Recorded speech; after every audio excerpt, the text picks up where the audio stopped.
Labą dieną, esam Šiaulių apylinkės teisme ir vėl susitinkam su Ramute, kurią anksčiau šnekėjom, buvom filmavę, tai va dabar testinums tos laidos. Tai va.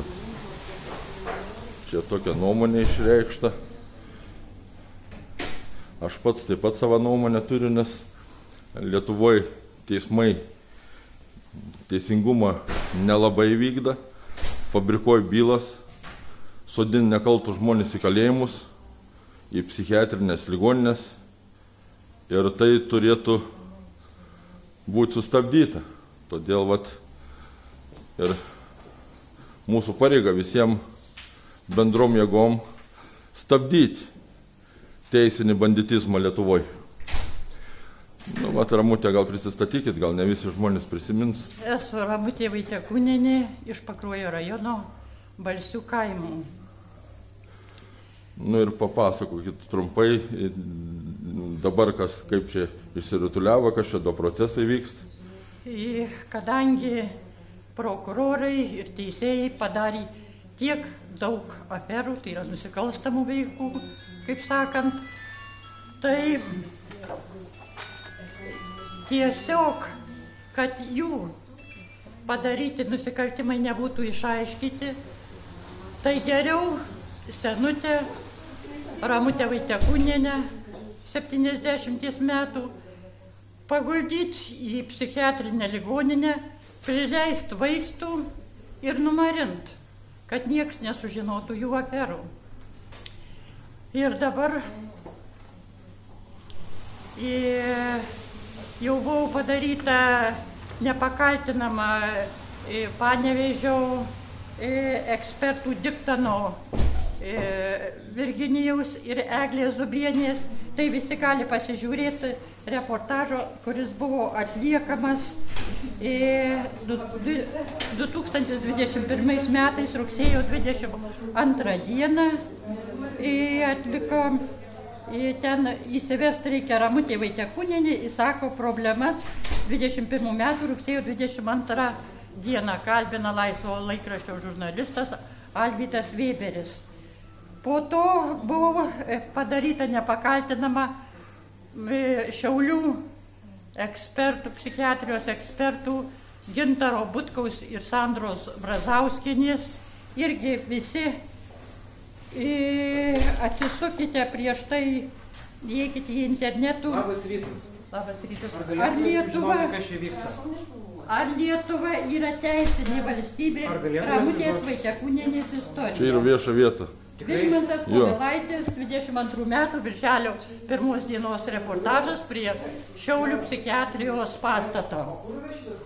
Vėliau, kaip suprantu, nusikaltėliai sužinojo, kad man yra turimas turtas, gautas paveldėjimas Varėnos rajone ir Druskininkuose, kreipėsi į prokurorą Donatą Micevičių, kuris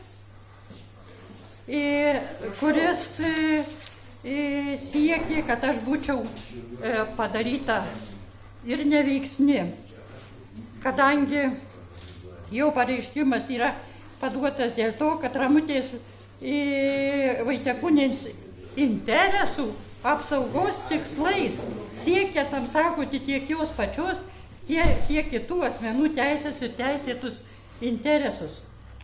Tai aš sakiau ir tiem ekspertam, ir teisme brangus, ne kokius čia jau brangus, nusikaltėliai, tiesiog sielos ubekė, Donatai Micevičiau, nesirūpink mano sveikata, mano atėmimu turto. Aš šiandien dienai viską suprantu, viską suvokiu, savim apsirūpinu.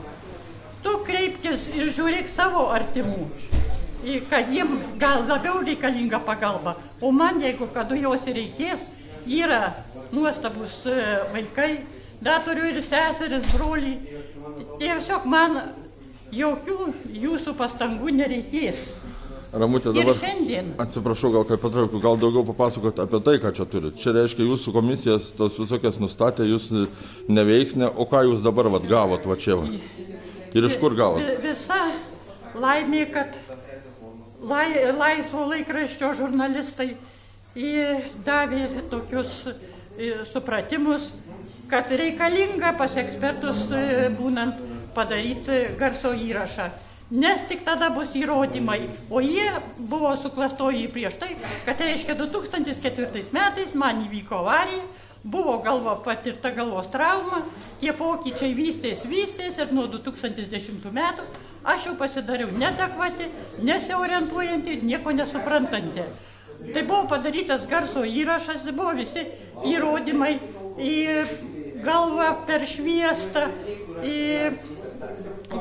21 metais, dabar šių metų sausio 5 dieną yra pažymos iš psichiatrų, iš psichologų, kad ir iš to pačio ligoninės Panevėžio, kur man jokios galvos traumos nebuvo.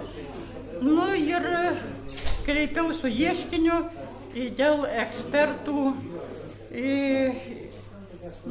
žalos atlyginimo. Ir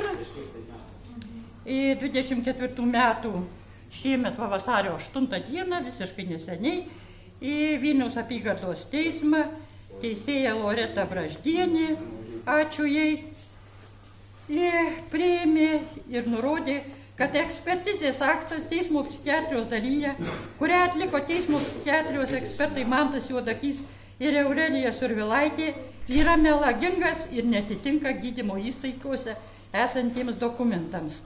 Tai nėra jokių medicininių dokumentų, jog Ramutei Vaitekūnienei 2004 metais patirta politrauma, nustatyta potrauminė encefalopatija, liekamieji nespecifiniai, ką patvirtina ir radiologinio tyrimo vertinimas. Teismo psichiatrijos ekspertas Mantas Juodakys teismo psichiatrijos ekspertizės metu nurodė, jog negalintis spręsti, ar sausio mėnesį yra siejama ir pjaunama, kuo visiškai prisipažino nesiorientuojantis laike. O asmuo nesiorientuojantis laike negali atlikti teismo psichiatrijos ekspertizės. Įrodymai yra ekspertizės aktas, medicininiai duomenys ir garso įrašas. Tai ir šiandieną, kadangi man jau kelintą kartą pratęsė tas medicininės priemonės, kurios man jos visiškai nereikalingos ir man jų nereikia, tai tuoj už kelių minučių teisėjas Donatas Dauginis, nežinau, ar jis elgsis sąžiningai ir sustabdys bylą remiantis Vilniaus apygardos teismo vasario 8 dienos nutartimi, ar ir toliau šis teismas grims vėl į nusikaltimų liūną. Tai paaiškės ir labai greitai ir tai informuosiu visus. Tai taip, Ramutė, aš pats esu nukentėjęs nuo teisminio banditizmo, ilgus metus man jie pridarė labai didelius nuostolius. Šiuo metu nori taip pat atimti mano turtą, mano namus, kur 2011 metais neteisėtai nutraukė būsto paskolos sutartį ir esu giliai įsitikinęs, kad tiek teismai, tiek teisėjai dirba kartu su antstoliais, atiminėja žmonių turtą ir daugiau vieni kitiem parsiduod už kapeikas. Ir tikriausiai, jeigu būtų atlikts tyrims, rastumėm labai daug teisėjų turinčių nekilnojamą turtą tiek Vilniui, tiek Palangoj, tiek kitose Lietuvos miestuose, kuriuos nuomoja kitiem žmonėm ir iš to gyvena. Ir suprantat, čia grinai yra mano gilių įsitikinimų, tai yra veikla gerai organizuota nusikalstama susivienimo pagrindu. Ir būtent ta veikla turi būti sustabdyta, nes Lietuvos konstitucija aiškiai sako, kad Lietuvoje teisingumą vykdo tik teismai. Tai teismai turėtų vykdyti teisingumą, o ne vykdyti pačius didžiausius nusikaltimus Lietuvoje, sodinti nekaltus žmonės į kalėjimus. Turiu omeny Algirdą Paleckį, Aleksėjų Greičių, Antan Skandrots iš dalies irgi kalėjime sėdž dėl to, kad politinę veiklą užsijėm. Dabar bus teisiama Erika Tai yra jau teisinama Erika Švenčioninė, Kazimieras Juraitis. Tai visa tai parodo, kad Lietuva yra valdoma gerai organizuota nusikalstama susivienijimą, į kurį įeina ir Lietuvos teismai, prokuratūra, netgi valstybės saugumo departamentas įeina į tą ir drąsiai galiu sakyti, kad Lietuvos valstybės saugumo departamentą neturi. Tai yra Landsbergio gaujos saugumo departamentas. Esu tuo giliai įsitikinęs ir garsiai reiškiu tą mintį, nes aš pats daug esu nukentėjęs nuo tų visų institucijų, todėl puikiai suprantu ir kitus žmonės, kurie nuo to pačio yra nukentėję. Tai sėkmės, Ramutė, žiūrim toliau, ar šis teismas vykdys ir šis teisėjas vykdys Lietuvoje teisingumą, ar tęs teisminį banditizmą ir vykdys susidorojimą su žmonėm, iš kurių užgrobts turts, ar pagaliau kažkaip pradės visi reikalai krypti tą pusę, kad būtų teisingums įvykdys ir būtų,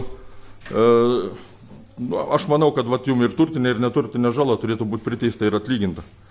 Nes po viso to čia kas vyksta tiek metų, irgi kiek metų čia su jumis bando susidoroti? 15.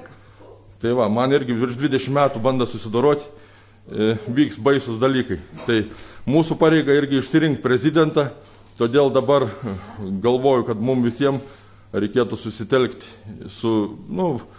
už vieną tautos žmogų ir išsirinkti prezidentą, kad būtų Lietuvoje būtų vykdoma konstitucija, kas konstitucijai parašyta, o nebūtų vykdoms teisminis banditizmas ir susidorojams su žmonėm. Tą norėjau pridurti. Dabar tik ne per seniai gavau iš antstolės patvarkymą, kad bus pardavinėjimas mano paveldėtas turtas Varėnos rajone ir Druskininkuose. Ir įrašyta kažkokia Aistė Pukienė, kurios net nepažįstu, kuriai atitektų, aišku, gal ir nežino, bet dabar girdėdama gal atsilieps, nes tai gali būti kokia Pašakinsko giminaitė, pačios antstolės įrašyta. Ir įrašyta 7,656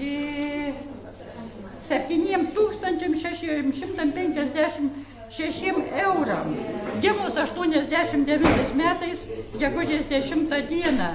Pagal vykdomąjį dokumentą 9 metų spalio 22 dienos, kaip tik tą dieną aš buvau ligoninėje, nes gimė mano anūkytė ir aš negalėjau pasirašyti jokių skolų, jokių niekur, aš jos visiškai nepažįstu.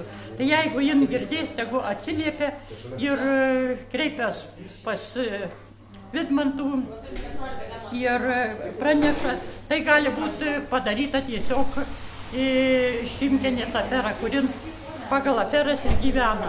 Tai va ta pati Vaiva Šimkienė išrašė irgi, tai yra išieškoja iš manęs skolą. Skolą mano įmonės, kur bankas irgi ten nepratęsė sutarties, buvo viskas daroma, kad susidoroti. Tai tais pačiais metais buvo būsto paskola ir visas kažkaip tos bylos atitekdavo Vaivai Šimkieniai. Dėkui tada, žiūrim toliau, kas čia vyks.